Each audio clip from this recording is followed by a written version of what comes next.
पहले के समय में होता था तुलसी को घर के मध्य स्थान में रखा जाता था और आंगन को खुला छोड़ा जाता था, जिसे हम कहते हैं वास्तु पुरुष का जो है ये मध्य स्थान जो है वो ब्रह्म स्थान है हमारा।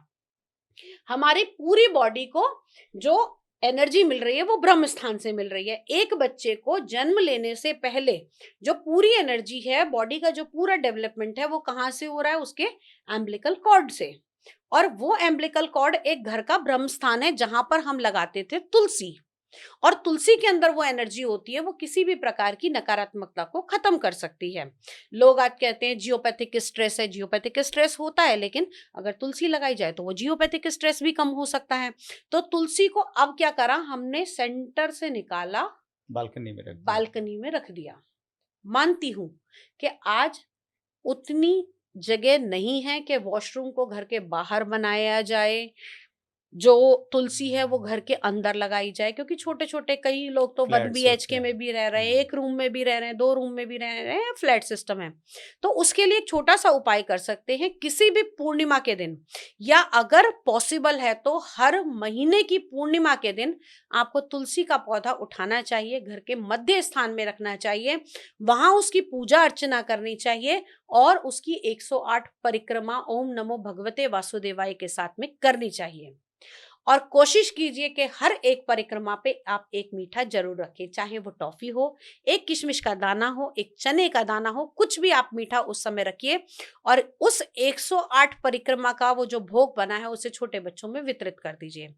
आप देखिए आपके घर के अंदर पॉजिटिविटी आनी शुरू हो जाएगी। ये हर महीने एक बार ये आप हर महीने जरूर में करें। एक खाली पूर्णिमा के दिन आप दिन आप कीजिए, करें। क्योंकि देखिए हर किसी के पास समय भी नहीं है हम्म। और इतना रेगुलरिटी से कोई कर भी नहीं सकता।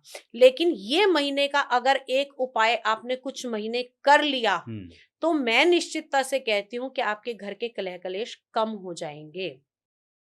ऐसे ही तो लोग पागल थोड़ी है जो पहले कहते थे कि अगर घर पे कोई परेशानी आने वाली है तो तुलसी का पौधा जो है वो सूख जाएगा। क्यों? वो एक इंडिकेशन देता था कि अब जो दिक्कत आ रही है वो मैंने अपने ऊपर ले ली। और अक्सर तुलसी का पौधा सूख जाता था। जिन लोगों पे कुछ नेगेटिव एनर्जी होती है उनके घर में तुलसी टिक भी नहीं पाती। किसी का कुछ किया कराया है या कुछ ऐसी नेगेटिव वाइब्स चल रही हैं तो बार बार तुलसी का पौधा सूख जाएगा। नहीं, ये तो इस वजह से भी हो सकता है कि वहां पर धूप नहीं आती हो, मिट्टी ठीक नहीं हो, खाद वगैरह नहीं डाला हुआ हो। आप इस चीज को मानते हैं, बहुत अच्छी बात है, ये भी एक हो सकता है। लेकिन कई बार ऐसा होता है कि नेगेटिव एनर्जी के कारण भी तुलसी का पौधा सूख जाता है। और ऐसा मेरे एक्सपीरियंस में कई बार ऐसा हुआ है कि लोग लेकर आते हैं तुलसी का पौधा, बहुत अच्छा चलता है, ठीक है, किसी आप दूसरे के घर से भी लेकर आए या मंदिर से भी तुलसी लेकर आए, वहां वो बहुत फल फूल रही है, उसी गमले में लेकर आए, आपके घर में आके क्यों सूख गई? मिट्टी भी वही है, आपने रख भी बालकनी में रखी है, धूप में रख रखी है, क्यों सूख गई? बहुत बार ऐसा देखा जाता है। अगर मैं ये कहती हूँ कि अगर 80% ये है तो 20% ये भी चलेगा। इन चीजों से जांचा जा सकता है, नेगेटिव एनर्जीज को देखा जा सकता है।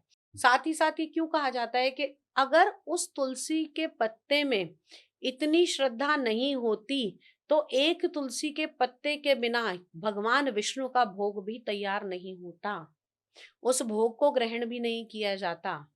श्री राम जी ने सिर्फ एक तुलसी दल ही तो दिया था, जब हनुमान जी की जितनी तृष्णा थी वो सब समाप्त हो गई थी। नहीं तो माता सीता तो पूरी रसोई उनको परोस चुकी थी और वो उनकी क्षुधा शांति नहीं हो रही थी। धीरे धीरे करके एक कैसे तुलसी दल से वो क्षुधा शांत हो गई। तो यहाँ पर भक्ति भी है, भाव भी है, औषधि भी है और साथ साथ पॉजिटिविटी भी है।